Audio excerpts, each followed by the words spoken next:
grab the shotty, pack some lockpicks, and start mixing those herbs. Because it's time to return to the world of survival horror.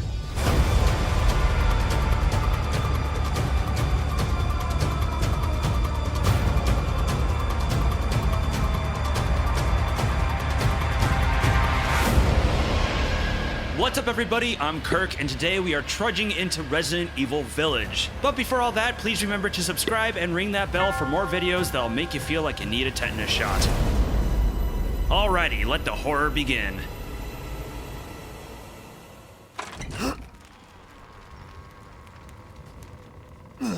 Resident Evil Village is the 8th main installment in Capcom's long-running survival horror series. See, look at the 8 in the title. Ain't that clever? Like most entries, Village places the player in an isolated, hostile, and outright horrific environment where they must explore, solve puzzles, gather valuable resources, and defend themselves from monstrosities that want them in their stomach.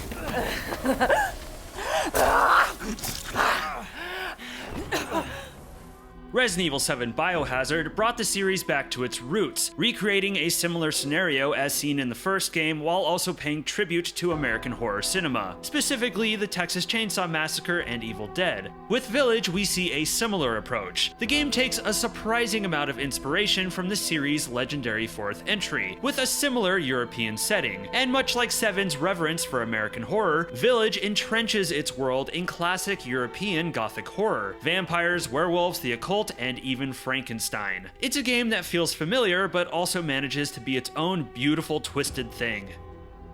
There you go, sweetheart. Don't you worry. I'll be right downstairs. Daddy won't let those weird fairy tale monsters get you. Taking place 3 years after their fungus-filled night with the Bakers, Ethan and Mia Winters have settled down and found peace raising their baby daughter Rose. They're one happy family now. There's nothing wrong with my memory. Yep, they're doing just fine. Now, this is a spoiler-free review, so I'll just say some stuff happens and Ethan and Mia's daughter is kidnapped and taken to a creepy, isolated village, where its residents are plagued by vicious lycans, werewolves. Ethan learns that Rose is being held captive by 4 lords of the village, headed by the mysterious religious figure, Mother Miranda. Desperate to get his daughter back, Ethan, aka the human pincushion, must now root out the evil that has taken residence in this village. Oh, be careful what you wish for, Ethan Winters. So right off the bat, I should say that the whole Resident Evil story lore is one of my guilty pleasure gaming obsessions. The Resi universe is an ever-mutating blob of corporate conspiracies, god complexes, drama, plot twists, and of course, wet, sticky, tentacled biological terror, all packaged in a cheesy B-movie wrapper. It's silly, ridiculous, overly complicated, and I can't get enough of it. Resident Evil. And Village is a fun mutation on that blob. Village is confidently over the top, and I like that Capcom is still comfortable having Resi be goofy and cheesy. It's something that makes Resident Evil feel like Resident Evil. Man blood. The plot isn't necessarily beyond anything we've seen in the series before, with the structure closely resembling 7's with many allusions to Resident Evil 4. However, the story is presented quite extravagantly and, dare I say, fantastical, making the game feel like a gothic fairy tale that was written in the depths of hell. And none to worry, horror hounds, this game is still full of gory, grotesque imagery and plenty of moments that will make your heart stop and perhaps give you some nightmares. Oh, hey guys. I wouldn't say this is the scariest Resident Evil I've ever played, but there are some sections I have no desire to experience again anytime soon. Definitely some loud nopes coming out of my mouth that I'm sure annoyed my neighbors. Hey, remember me? I almost died up at that castle. Tell me, what is going on around here? How can a man be almost dead? A big focus this time around is fleshing out main character Ethan, in many ways channeling Ash from the Evil Dead series, which I believe was an inspiration for him in this game. This place is going mad. Why the fuck is this happening again? Shit! Not all of his dialogue hits the mark, but I appreciate him being more of a character this time around, as I felt his portrayal in Resident Evil 7 was rather forgettable. I also like that we are playing someone who is definitely losing his mind. When Ethan is not expressing his rage towards his enemies, he is in a state of utter despair, lamenting at the misfortune that has befallen him. It's refreshing seeing a main character mentally break down because of the horrors surrounding him, especially since most Resi protagonists are often cool and collected. Oh, to hell with the ceremony! Look, is this game going to win any awards for narrative? No, but this is a thoroughly entertaining horror epic that at worst is going to feel a little too familiar to longtime fans. That being said though, this game has some juicy curveballs that are going to give them a lot to sink their teeth into. Believe me. Let's see how special you are.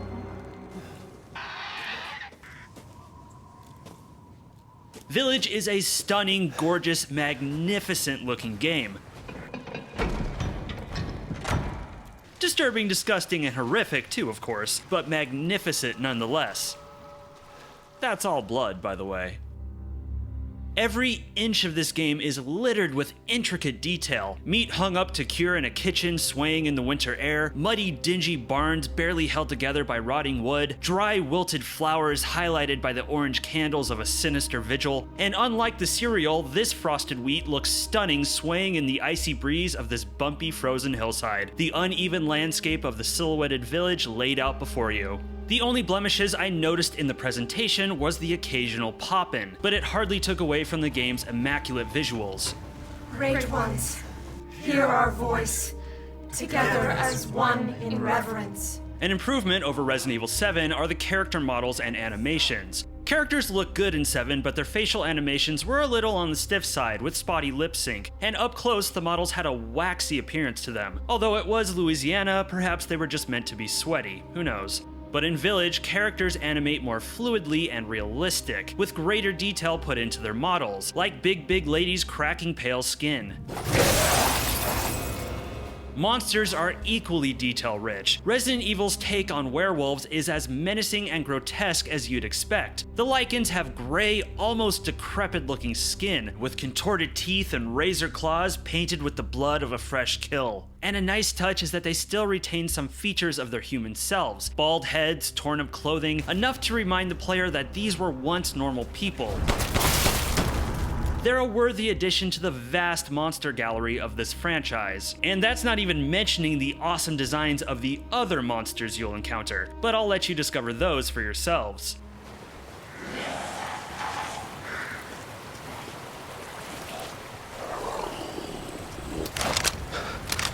Sound design is also stellar. Much like in Resident Evil 7, Village does a great job of making the quietest portions feel so rich. Walking through the village, the sound of the ever-changing wind and the crunch of snow under your feet paints an auditory picture of a desolate, lifeless place that you are truly alone in. Or walking in an interior, hearing the howl of the outside winds, droplets of water, and the occasional creak to get the player's heart pumping. I mean, listen to this otherwise mundane portion of the game and try to spot all the individual sounds. It's impressive.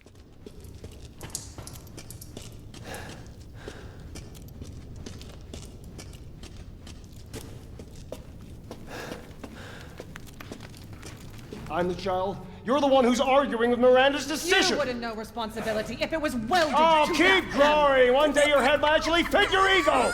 Hey, don't I get a say in this? Silence! Voice acting is solid, although in true Resident Evil form, every once in a while you're gonna get a line read that's a little over the top. Rest while you can, because I will hunt you, and I will break you! But then again, we've come a long way from this. You were almost a Jill sandwich. You're right.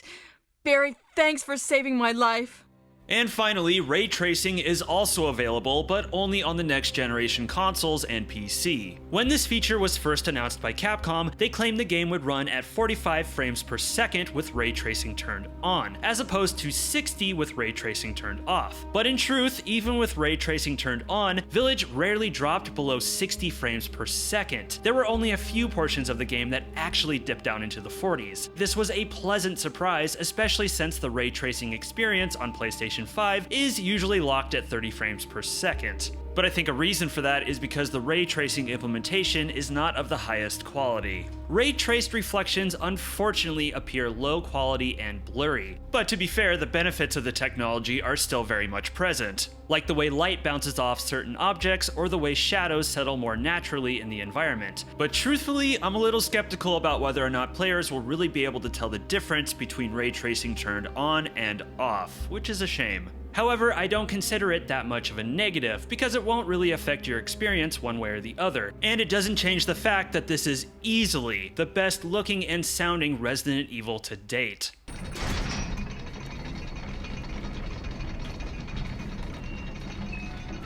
Is this? Gameplay-wise, Village is an iteration on Resident Evil 7, bringing back the first-person camera introduced in that game. While it served as a soft reboot for the franchise, Resident Evil 7 returned the series to the classic survival horror structure of the early games, where exploration, item management, and puzzle solving took precedent, and combat became less important, at least for the first two-thirds of the game. This was a refreshing and welcome return to form, especially after its unpopular action-heavy predecessor, which is why it's surprising that Village puts a greater emphasis on combat, harkening back to Resident Evil 4 and its immediate successors. Enemy encounters are way more frequent than in 7, and you will be up against mobs of enemies. To sustain this, ammo and health are no longer in limited quantities like in 7 and the recent remakes. Enemies can now drop ammo upon death, as well as crafting materials that can be used to craft more, along with treasures that can be sold to buy more. Pretty much like in Resi 4, 5, and 6. I'm sure some of you RE diehards hearing this are nervous that Capcom has made yet another Resi where you play as a suplexing, boulder-punching superhero, like this guy. But worry not, Capcom has not forgotten the survival part of survival horror. Village is great about making you feel like helpless prey against these wolves, especially if you play on the harder difficulties. Enemies are hard to take down. First of all, they're hard to hit, dashing about for the sheer purpose of making you waste your ammo, and second, unless you're an ace with your headshots, they will absorb a lot of bullets before going down. Sure, you have consistent avenues to replenish your ammo, but even killing a single enemy can burn through your bullets. It's still in your best interest to eliminate the enemies you absolutely have to and run away from the rest. If you don't, you could be putting yourself in a tougher situation down the road. Ethan is still very vulnerable and can be killed in just a few hits. He's a panicking man desperately trying to stay alive, and that's what it feels like to play him. While aiming is tight and precise, his movements are somewhat clumsy and slow, making the player feel a certain degree of vulnerability. You're just helpless enough to be worried, but capable enough to keep frustration at bay. It's a sweet spot for a survival horror game. Obviously, it is wise to keep your distance, as enemies can grab you easily and rip a good chunk out of you. But of course, the enemies are faster than Ethan, and the places you fight them in are typically pretty narrow, which is why it's important to make blocking your best friend. And now, if a player successfully blocks, they can push an enemy back, which is a handy new tool. And barricades have returned, buying you a moment's peace before the horde eventually smashes their way in. True, the more combat-heavy design does lose some of the suspense of the classic survival horror style, but at the end of the day, this gameplay is a terrifying good time that will keep the player's heart pumping and hands shiny with sweat, just like any good Resident Evil should do.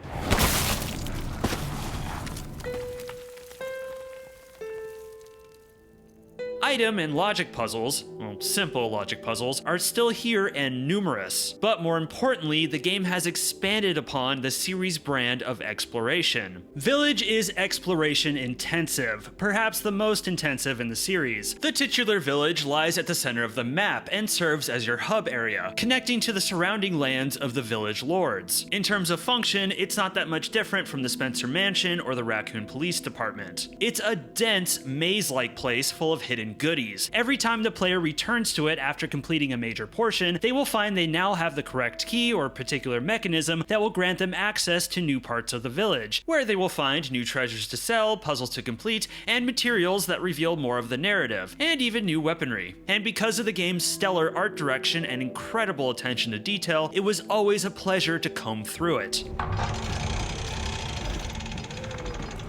The surrounding areas controlled by the lords of the village are no slouches either. While some are more exploration intensive than others, each have their own unique gameplay devices, like the castle where you're chased by the big lady and her daughters.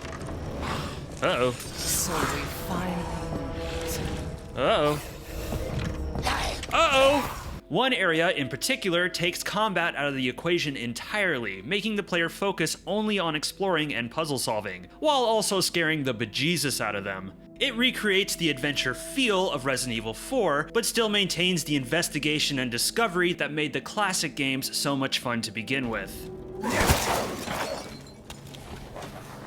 Indeed, Village wears its Resi 4 inspiration on its sleeve, seeing as many of the new features are flat out taken from that game, and that's not a bad thing. The attaché case inventory system has been revived, behaving exactly like it did in 4. Basically, you can hold as many items as you want, as long as you are able to fit them inside the gridded confines of the case, sometimes making the player rearrange things Tetris style in order to fit in a new item, like a dope sniper rifle they just found. I'm all about this. I've always liked the attaché case and have wondered why it wasn't in more Resi games. It cuts out the item box backtracking, which does get old, and can force players into some tough decisions. Damn, I can't fit this item. Should I just leave it and come back later? Or can I lose something here? Perhaps I should sell this shotgun since I have 2 of them. That sort of thing. Resident Evil 4's style of treasure hunting has also made a comeback. Village is full of valuable antiquities and precious stones for the player to collect and sell, and some pieces are broken up into several parts which the player can combine and sell for a higher price. I've been waiting for you, Mr. Winters. Speaking of selling, the merchant has returned, although this time instead of a hooded, raspy voiced figure, we now have the portly Duke, a somewhat off-putting man who I grew to love by the end of the game. The merchant works almost identically to Resident Evil 4, and I guess 5 and 6 at that matter. You can buy items and weapons along with weapon upgrades and crafting recipes. You can modify and improve your weapons and sell your collected treasures. Now to spend like kings, ha ha ha ha! The new addition, though, is the cooking menu. If you provide the correct ingredients, the Duke will whip you up a meal that will permanently improve your stats, like your total health and how much damage you can take while blocking. How do you find these ingredients, you ask? Well, by hunting down the various animals of the village, of course. Yeah, I'm sure PETA is thrilled with this game. I really dig this inclusion. A, because it has a direct effect on the game, and B, because it adds another cool collection element to your exploring. Plus, it will make you feel less guilty for slaughtering all the pigs. What? I had to do it. I have to be strong to save my daughter. Had to be done. And carnitas are really fucking good. Crafting has returned and has seen a host of improvements. Crafting is now done strictly in its own menu, with the available recipes listed right there. Players are now able to craft every type of ammo and explosive, with scrap being the new material type that is used only in crafting ammo. This is a big expansion over 7, which only allowed crafting for a handful of ammo types. I like all of this. It retains what made the system good in the first place, expands upon it, and makes it more efficient. Can't ask for much more than that.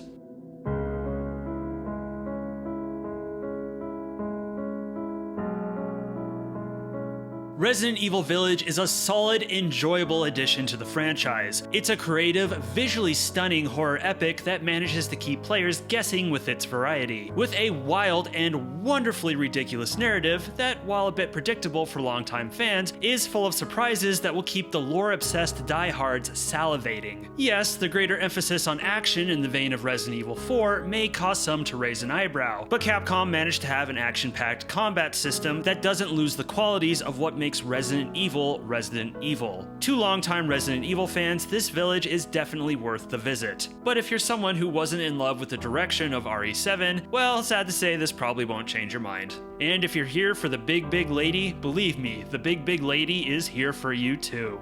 Be sure to let me know in the comments your thoughts on Resident Evil Village. Did it live up to your expectations? And hey, what do you want to see in Resident Evil 9? Be sure to let me know. And if you enjoyed the video, please subscribe, like, and ring the bell for notifications on future uploads. It's a big help for this channel. Also, check out the KIRK Collects Discord, linked in the description below. I'm KIRK, and thank you for watching this video. Stay safe out there.